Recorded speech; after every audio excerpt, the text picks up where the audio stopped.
Hello students, welcome to my channel Mohammad Aamir UC JRF. मेरा नाम मोहम्मद आमिर है और मैंने जेआरएफ क्लियर किया दिसंबर 2024 वाले एग्जाम में विथ 99.872 परसेंटाइल।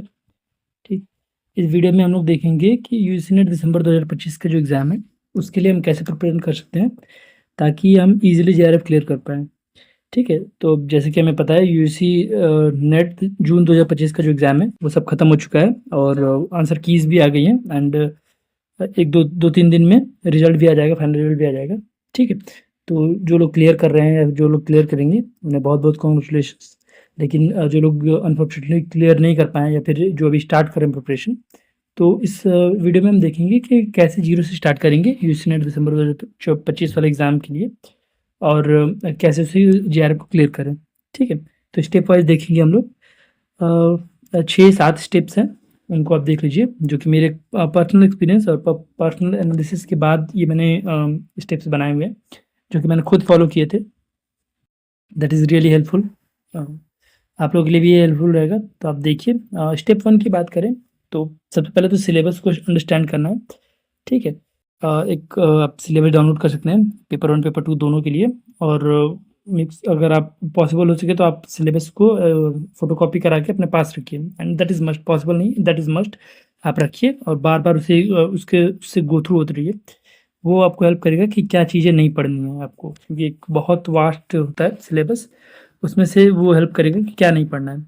और दूसरी चीज़, आप जो 10 यूनिट्स हैं दोनों पेपर के, उससे गो थ्रू करिए और सारे यूनिट्स को स्मॉलेस्ट टॉपिक्स में, सब टॉपिक्स जो कि दिए होते हैं उनको और फर्दर क्लासिफाई करिए। और उसमें से आप कुछ मार्क भी कर सकते हैं। ये जो यूनिट्स हैं ये फेमिलियर है, ऑलरेडी आप पढ़ चुके हैं, और क्या चीज़ें हैं जिसमें आपको फोकस ज़्यादा करने की ज़रूरत है, उससे आपको ये एनालाइज कर पाएंगे आप। दूसरी चीज़ है कि पीवाईक्यूज़ को एनालाइज़ करना, प्रीवियस ईयर क्वेश्चंस को। दूसरा स्टेप यही रहता है, सिलेबस एक बार आप देख लीजिए अंडरस्टैंड करने के बाद एक पीवाईक्यू की बुक ले सकते हैं या फिर पीडीएफ ले सकते हैं 2019 के बाद या फिर 2018 के बाद का, क्योंकि उसके बाद जो था सिलेबस जो है रिवाइज़ किया गया, क्योंकि पहले 3 पेपर हुआ करते थे, अब 2 ही पेपर हुआ करते हैं। तो वो आप पीडीएफ कहीं से आप के पास अगर हो तो आप ले सकते हैं और पेपर्स को यूनिट वाइज़ ट्रैक करेंगे अपने टॉपिक्स को। फॉर एग्ज़ाम्पल अगर आप पेपर 1 देख रहे हैं, पेपर 1 में अगर टीचिंग एप्टीट्यूड देख रहे हैं, तो आपने सारे क्वेश्चंस को मार्क किया है। एक पेपर लिया 2020 का पेपर लिया, जनवरी जून अटेम्प्ट का, उसमें आपने टीचिंग एप्टीट्यूड के सारे क्वेश्चन मार्क किए। फिर आपने एक समरी बनाई, एक चार्ट बनाया, वो आपको एनालाइज़ करते-करते आ जाएगा। एक कि हाई वेटेज किससे हैं और ट्रिकी टॉपिक्स क्या-क्या हैं, वो हेल्प करेगा एनालाइज़िंग पीवाईक्यू। ये बहुत अच्छा एक तरीका होता है आपको टू द पॉइंट रखने के लिए। उसके बाद एक अच्छी स्ट्रैटेजी बनाइए, ये दोनों क्योंकि आपको पास टॉपिक्स पता चल गए, किसके वेटेज ज़्यादा है और सिलेबस अंडरस्टैंड कर गए, तो एक अच्छी स्ट्रैटेजी बनाइए।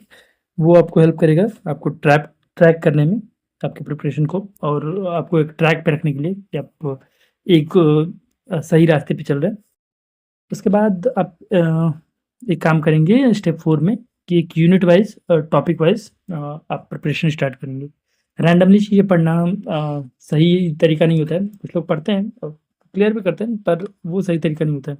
एक अच्छा तरीका होता है कि एक अपने यूनिट उठाया, फॉर एग्ज़ाम्पल यूनिट 1 पकड़ा आपने टीचिंग एप्टीट्यूड पेपर 1 का, और उसका जो सब टॉपिक है, फर्स्ट टॉपिक, उसके उससे उससे आप प्रिपेयर कर रहे हैं।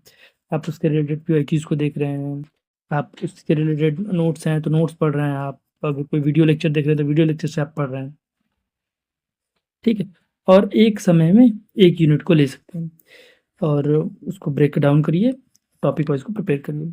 आप दोनों पेपर को एक साथ पढ़ सकते हैं, बट एक पेपर में एक यूनिट एक साथ, एक टाइम पे एक यूनिट आप पढ़िए with topic wise. Concepts cover करिए, डेफिनेशंस कवर करिए, थियरीज़ हैं, थियरीज़ कवर करिए, थिंकर्स कवर करिए, कीवर्ड्स देखिए, अच्छे से पढ़िए, एनालाइज़ करिए, समझिए कि कीवर्ड्स क्या-क्या हैं। और इसका एक एग्ज़ाम्पल मैंने लिखा हुआ है कि जो पहला यूनिट है, यूनिट 1 टीचिंग एप्टीट्यूड, और दूसरा जो है उसका जो टॉपिक है, सब टॉपिक, वो ये है टीचिंग कॉन्सेप्ट्स ऑब्जेक्टिव्स। तो आपने ये देखा, ठीक है? आपने यहाँ से स्टार्ट किया और आपने पीओक्यूज़ को पहले से एनालाइज़ किया हुआ है, तो आपके दिमाग में एक आइडिया बन जाता है कि किस तरीके के क्वेश्चन पूछते हैं। उस हिसाब से आप प्रिपरेशन स्टार्ट करते हैं, ठीक है? उसके बाद जो नेक्स्ट स्टेप है, consistency, that is must. Consistency एक मस्ट चीज़ है और आपको एवरीडे अगर आप पढ़ रहे हैं 1 घंटा भी 6 महीने के अंदर में 180 घंटे 180 घंटे से ज़्यादा आप पढ़ लिया। कभी आपने थोड़ा-सा ज़्यादा पढ़ लिया तो उससे ज़्यादा आपने पढ़ लिया। तो ये जो 180 आवर्स है, ये एक वैल्यू क्रिएट करता है 180 आवर्स अगर आप पढ़ रहे हैं किसी भी कॉम्पिटिटिव एग्ज़ाम्स के लिए स्पेशली यूजीसी नेट के लिए अगर आप 180 घंटे पढ़ के जा रहे हैं और कंसिस्टेंट हैं आप उस चीज़ पे, तो आप बहुत आगे रहेंगे रेस में कंपैरेटिवली टू अदर्स, ठीक है? और एक अच्छे से टाइम एलोकेट करिए नए टॉपिक्स के लिए, रिविज़न्स के लिए। उसके बाद हाँ, जो स्टेप 6 है that is the most important thing क्योंकि रिवीजन जो है वो मस्ट होता है। रिवीजन इज़ मस्ट हमारे ब्रेन को जो आदत होती है वो नई चीज़ें पढ़ने के लिए होती है और जो रिवाइज़ करने में हमारा ब्रेन बोर होता है, थक जाता है जल्दी। आप कोई चीज़ आप एक नई चीज़ पढ़े हैं, अगर आपको रिवाइज़ करना है, तो आपका मन ही नहीं करेगा कि उसको रिवाइज़ करें। उसमें थोड़ा-सा एफर्ट्स भी ज़्यादा लगते हैं। कोई चीज़ है जो आपने नोट किया हुआ है, उसको फिर से पढ़ने के लिए, फिर से उसको अंडरस्टैंड करने के लिए बोरिंग काम लगता है। लेकिन वो एक मस्ट काम होता है अगर आप वो कर रहे हैं, क्योंकि बहुत सारे लोग वो नहीं कर पाते, तो आप बहुत आगे हैं। सो और एक मैंने ये एक ओवरव्यू दिया कि एटलीस्ट 3 टाइम हर यूनिट को रिवाइज़ करिए। आप ज़्यादा भी कर सकते हैं, एटलीस्ट 3 टाइम तो करिए ही। और हैंड रिटन नोट्स को आप यूज़ कर सकते हैं, माइंड मैप्स, चार्ट्स बना सकते हैं। अगर रिवीजन करने में दिक्कत आ रहा है तो एक तरीके से आप गेमिफाई कर सकते हैं इसको और एक नोटबुक बना सकते हैं क्विक रिवीजन का, बना सकते नहीं बनाइएगा आप लोग जिसमें डेफिनिशंस हैं, थिंकर्स हैं, उसके की पॉइंट्स आप लिख रहे हैं। एक कोट था without revision even strong preparation becomes week. एक बहुत स्ट्रॉन्ग प्रिपरेशन है आपका लेकिन आपके पास रिवीजन नहीं है तो वो भी कमज़ोर बन जाएगा। तो नेक्स्ट स्टेप है स्टेप 7 वो प्रैक्टिस करिए आप एमसीक्यूज़ को। आपने एमसीक्यूज़ पहले एनालाइज़ कर लिया है, उसके बाद आपने जब जैसे इस यूनिट ख़त्म किया, यूनिट वाइज़ अगर एमसीक्यूज़ मिल जाते हैं तो आपने प्रैक्टिस कर लिया। फिर उसी एमसीक्यूज़ को आप बाद में टॉपिक वाइज़ ही प्रैक्टिस करिए आप लोग और यूनिट वाइज़ मिल जाता है तो ज़्यादा बेटर है। अ, उसके बाद आप मॉक टेस्ट्स वगैरह पे आ सकते हैं, जो कि फुल लेंथ मॉक टेस्ट होंगे, कि एग्ज़ाम लाइक कंडीशंस होंगे। लेकिन ये थोड़ी बात की चीज़ है, पहले आपको अटेम्प्ट करना है topic wise, unit wise test को रेगुलरली ऑन रेगुलर इंटरवल जैसे आपने कवर किया वो यूनिट या वो टॉपिक, तो आप अटेम्प्ट करिए टॉपिक वाइज़ टेस्ट को। और वो जो होगा वो प्रैक्टिस टेस्ट जो होता है वो प्रीवियस ईयर क्वेश्चंस ज़्यादा होंगे। वो एक तरीके से अगर आपको प्रैक्टिस करना ही है तो आप प्रीवियस ईयर क्वेश्चंस करिए, दैट इज़ मस्ट। उससे आपको और क्लैरिटी मिलती जाएगी कि किस तरीके के टॉपिक्स आते हैं। तो आप जो यूनिट्स पढ़ेंगे उसमें भी आप देखेंगे कि और क्या चीज़ें ऐड ऑन कर सकते हैं, खुद से अगर ऐड ऑन करना हो तो, ठीक है। एमसीक्यू जो होता है वो हेल्प करता है आपको रिटेन, अप्लाई और रिकॉल करने में।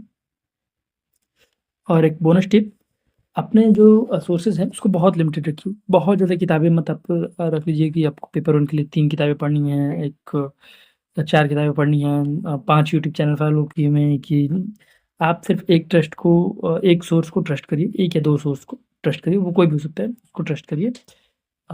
एक प्रीवियस ईयर क्वेश्चन की अगर बुक है तो वो ले लीजिए, वरना अगर प्रीवियस ईयर क्वेश्चंस कहीं से मिल जाए तो वो भी बढ़िया है।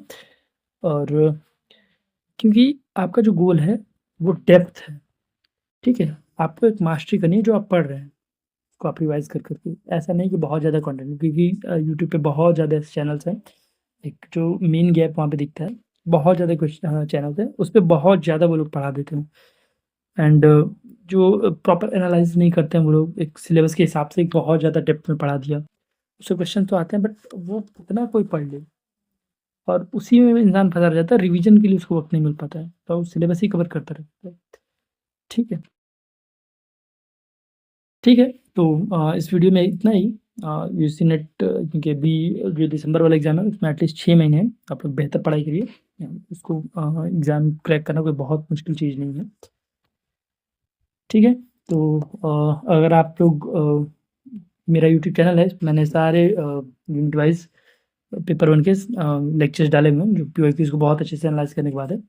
फर्दर उसके अलावा अगर आप दिसंबर 2025 वाले एग्ज़ाम को बहुत अच्छे से टारगेट कर रहे हैं, बहुत सीरियस हैं, तो आप मुझे कॉन्टैक्ट कर सकते हैं। ये मेरे कॉन्टैक्ट नंबर है 8546007579, इस पे आप व्हाट्सएप कर सकते हैं या फिर डायरेक्ट टेक्स्ट या मैसेज कर सकते हैं। इस पे एक 1 टू 1 मेंटरशिप प्रोवाइड करने के लिए अगर आपको एकदम गाइडेंस चाहिए, प्रॉपर डेडिकेशन और कंप्लीट नोट्स चाहिए टॉपिक वाइज़, पीवाईक्यूज़ चाहिए, उसके बेस्ड कवरेज चाहिए, उस हिसाब से स्ट्रैटेजी चाहिए, टिप्स एंड ट्रिक्स चाहिए, डाउट्स क्लियर चाहिए, तो आप मुझे कॉन्टैक्ट कर सकते हैं। एंड क्योंकि UC net is all about the strategy and the right path you followed. तो and if you want to study with expert जिसने खुद क्लियर किया हो, जिसकी स्ट्रैटेजीज़ खुद अप्लाई करके उस पे काम किया हो, तो आप मुझे जॉइन कर सकते हैं, मुझे मैसेज कर सकते हैं व्हाट्सएप या फिर नॉर्मल टेक्स्ट या कॉल कर सकते हैं।